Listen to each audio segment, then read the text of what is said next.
Good morning, good evening, whoever you are, wherever you are, whatever you might be doing. We wish to welcome you to the Silverlight Show. The Silverlight shines to illuminate that which lies hidden in darkness. For those of you tuning in today, we welcome you in. I've been doing some poking and prodding at the whole idea of consumer action lately. It's led me to some uncomfortable truths, most notably in energy consumption.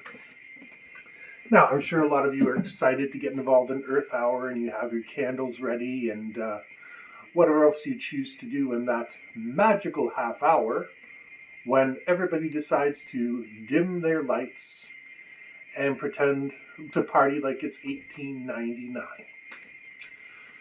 I hate to tell you this, you're doing way more damage than good. That's right.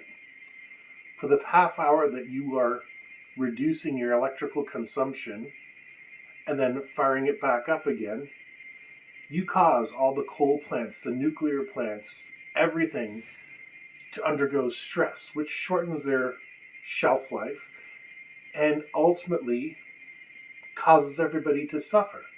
So while you think you're taking a positive stance for environmental change, you're actually making things worse.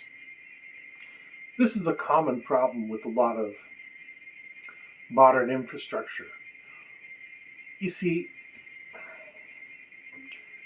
we, the consumers, did not choose whether to have coal plants or nuclear plants or solar plants or anything like that in our communities. No, those were decided in boards by private members and by people with vested interests in putting those in our communities. There's the old saying, not in my backyard, and nobody wants to see an incinerator or a coal-fired plant go up in their backyard. I'm going to grant that. At the same token, your individual action of choosing to turn out your lights for a half an hour doesn't do anything realistically. We have to look at the big problem. And that's the globalist, criminal multinationals that have the power, the technology, and the ability to plunk that generator in your local community. Now, it cannot be denied that humans need energy, whether it's for heating up our lunch or heating ourselves up over the cold winter months, and whether it comes in natural gas, fuel oil, nuclear power, solar radiation, whatever it might be, we still do need that energy. But there's a lot bigger, but let me restate that. Depending on your community, there's a lot bigger problems that you have out there. Look around your city. If you have any sort of major industry, they're laughing at you. I've stated this before. Silverlight lives not very far from a pretty major Chrysler plant. Now, they don't pay anything for their energy. As a matter of fact, they go to City Hall and demand, we need more energy. And City Hall says, yes, sir. How much, sir? What would you like, sir? And we get the surplus. Chrysler is not generating jobs. They're sucking on the taxpayer teat and getting as much benefits out of our local council as they possibly can. And Chrysler is not unique in this. I'm picking on them because they're a local example. There's something I can point to and say, there is a disease. Normally I wouldn't have a problem, and indeed I support good paying jobs for people in the community. Not everybody gets to graduate with a law degree or a doctorate or whatever have you. And those people still deserve to buy a new car. Those people still deserve to buy a house. Those people honestly do, but we have to stop knuckling under to these corporations and then trying to blame ourselves. This whole plastic straw ban is ridiculous. Plastic straws make up less than 1% of the total amount of plastic dumped into an ocean, any of the oceans in any year. But those are the bad guys, the less than the 1%.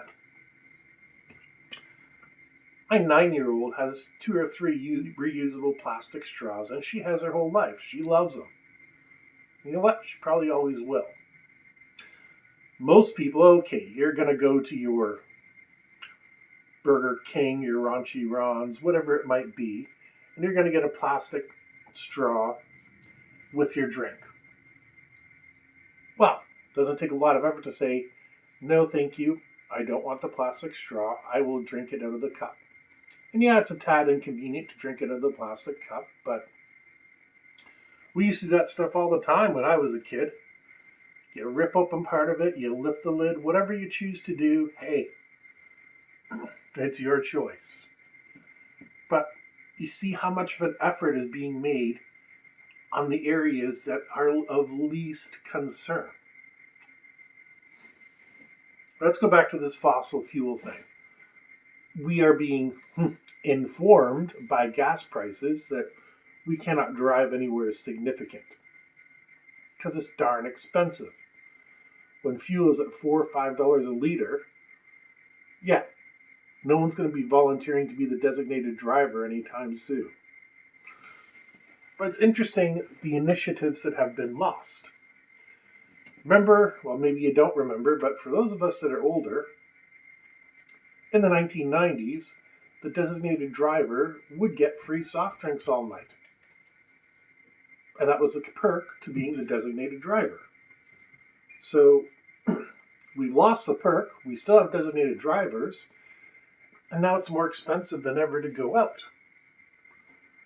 This is the way they do things. They introduce something and then they take away the perks to doing it. Electrical cars. You know what? In the early 1900s, we had electrical cars. We've had electrical golf carts since well before I was born. And yet, here we are still trying to establish the infrastructure so that if you own a Tesla or whatever the Chinese competition to Tesla is, you can go around the block and fill it up.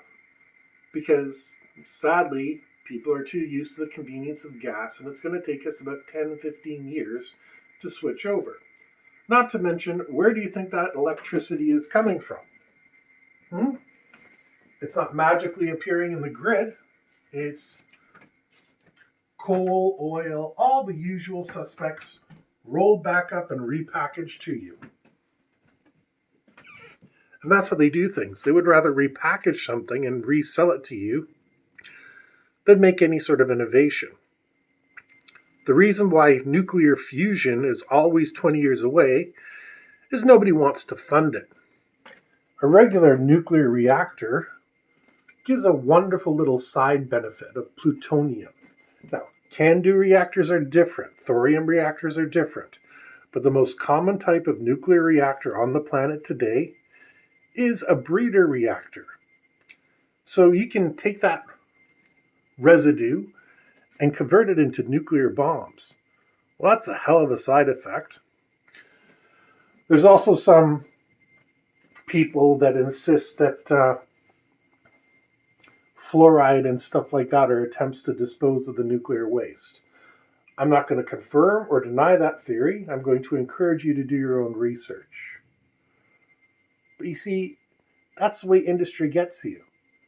They make it so that you cannot work with a product, but they can produce one that is hazardous and poisonous and sell it to you through your dentist, through your toothpaste, even through your drinking water.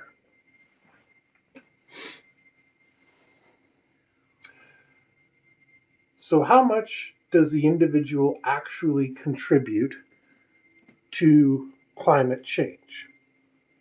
We're told if everybody makes a difference, then we can all chip in and make it better. We all should chip in and make a difference. I got no problem with cleaning my local parks. I got no problem with not running my vehicle. I got no problem with turning the temperature down a couple degrees and putting on a sweater. Got no problem with that. But I challenge individual businesses and corporations to do the same. Again, plastic straws. Ooh, the new big evil. contributes less than 1% of the plastic going into the oceans. How are we supposed to come together and contribute when banning plastic straws solves less than 1% of the problem? No. We need a better way of generating electricity. I mean, ultimately, a fusion reactor, with all the power of the sun, is still going to wind up boiling some water and driving a turbine. We think it's this fantastic Star Trek technology, and it certainly is, but we're still boiling water and driving a reactor. The same thing that's been done since Tesla and Edison's time. We don't have a way to work around it. When we have the power of the sun, you would think they would run some sort of a solar panel or something where it would be able to take advantage of all that radiation coming off the darn thing. But no, let's boil water off of it.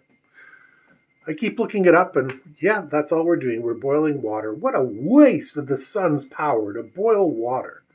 I mean, there's survival equipment that does basically that. It heats up water, and you can have a nice little shower off it. It's like $10 on Amazon. Neat little gadget. If I was going camping more often, I would certainly consider it. But like I said, it's time for us to stop looking within, because the companies love to pass stuff off to us. Oh, you do your part. Well, the global criminal multinationals need to do their part first, because the little guy is tired of taking it. And you know what I mean by taking it. We're the ones that have to make the initiative, and we never see anything reciprocal. When they came to us in the 90s and 2000s, said we need pay cuts to be profitable, we, the little guys, said yes. And where did it get us? Lower pay, lower perks, lower benefits, lower everything. And here at the environmental end, this is like the tobacco industry. Go on their website sometime and look them up. And they're saying, we're trying to make everybody smoke-free by 2030. Yeah, you know how they're doing that? By selling you those little vape pads and stuff like that. Vape pods? I don't know. I'm not a vapor. Don't know. But yeah, they're basically making you smoke-free. Ooh, what a great tagline.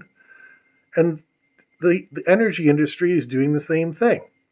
They're making it so that you cannot buy fuel, but they can. And they can sell that to you in electricity, which is a horribly inefficient thing to do. Burn fuel oil, boil water, drive a turbine, then send the electricity to your house so you can plug in your Tesla Roadster, whatever magical device that you have to get from A to B.